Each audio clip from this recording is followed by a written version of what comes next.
मेरा बेटी नहीं थी, वो मेरा बेटा थी। बेटा वो लड़का जैसा ही रहती थी हमेशा।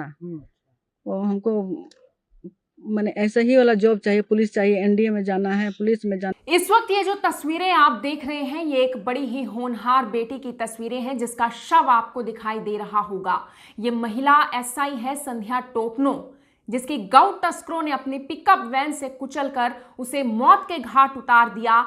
ये दरअसल ये पूरा का पूरा मामला मंगलवार रात 3 बजे का बताया जा रहा है, जहां पर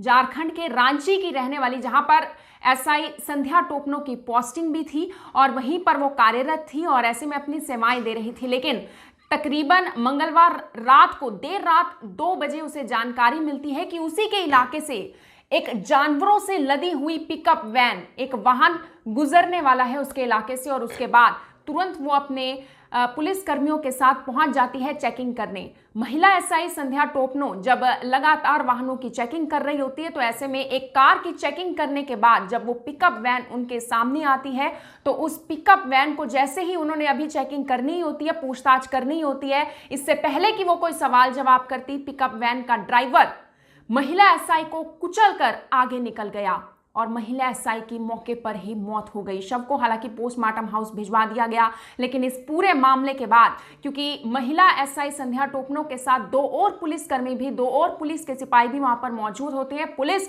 उस पिकअप वैन के ड्राइवर का और उस पिकअप वैन का पीछा करते हैं। पीछा करते हुए वो जब आगे जा रही होती है और पुलिस की गाड़ी पीछे होती है, तो पिकअप वैन आगे जाकर पलट जाती है, गाड़ी असंतुलित हो जाती है और उसके बाद ड्राइवर समेत 2 आरोपियों को उस पिकअप वैन से गिरफ्तार कर लिया जाता है, पकड़ लिया जाता है। पुलिस लगातार उनसे पूछताछ कर रही है, लेकिन एक मां ने अपनी होनहार बेटी खो दी।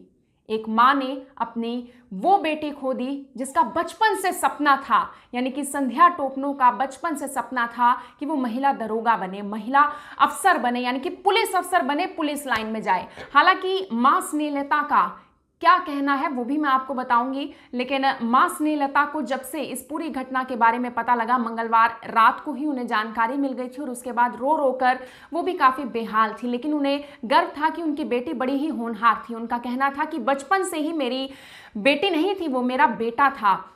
लड़के जैसे वो कपड़े पहनती थी, बचपन से ही चाहती थी कि मैं पुलिस लाइन में आगे जाऊं, पुलिस अफसर बनूं, मेरा अच्छा नाम हो। लेकिन पिता इस लाइन में अपनी बेटी को आगे बढ़ने नहीं देना चाहते थे। जब तक पिता इस दुनिया में थे तब तक वो इस लाइन में आगे जा नहीं सकती थी, क्योंकि पिता नहीं चाहते थे। ऐसे में जब पिता की मौत हो जाती है, उसके बाद संध्या टोपनो ने फॉर्म भरने शुरू किए।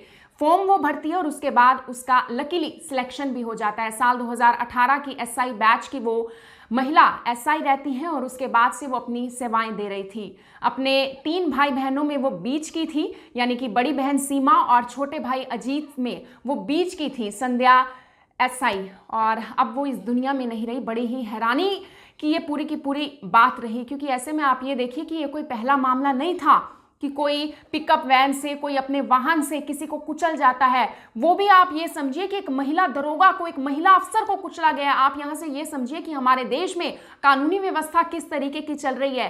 क्या आज के समय में बदमाशों को, आम लोगों को क्या पुलिस का डर रहा है? क्योंकि इससे पहले भी मंगलवार को ही, क्योंकि ये मंगलवार रात की घटना थी और इससे पहले मंगलवार दिन दहाड़े की घटना आपको याद होगी, जो हमने भी आपको बताई थी। i24 ने आपको पूरी जानकारी दी थी कि किस तरीके से हरियाणा के नूंह जिले में डीएसपी सुरेंद्र कुमार की भी ठीक इसी तरीके से हत्या कर दी जाती है। वो भी खनन माफियाओं पर रेड डालने के लिए पहुंचते हैं, क्योंकि उन्हें अवैध खनन की जानकारी मिलती है पहाड़ों के ऊपर, और वहां पर वो पहुंच जाते हैं अपनी टीम के साथ। लेकिन जैसे ही वो अपनी सरकारी गाड़ी से नीचे उतरते हैं, तो पत्थरों से भरा हुआ डंपर उन्हें भी कुचल कर आगे निकल जाता है और उनकी भी मौके पर ही मौत हो जाती है। बड़ा दुखद, यानी कि बड़ी दर्दनाक घटनाएं ये दोनों रही। लेकिन हैरानी की बात यह है कि अगर पुलिस अफसरों के साथ ऐसा हो रहा है, तो हम जैसे आम लोग आखिर कहाँ जाएंगे? हमारी तो, मुझे ऐसा लगता है, हमारी सुरक्षा तो कहीं मायने ही नहीं रखती है। मेरी आप सभी लोगों से यही अपील कि जो भी लोग इस खबर को, इस वीडियो को देख रहे हैं, इसे साथ के साथ जरूर शेयर करें। धन्यवाद।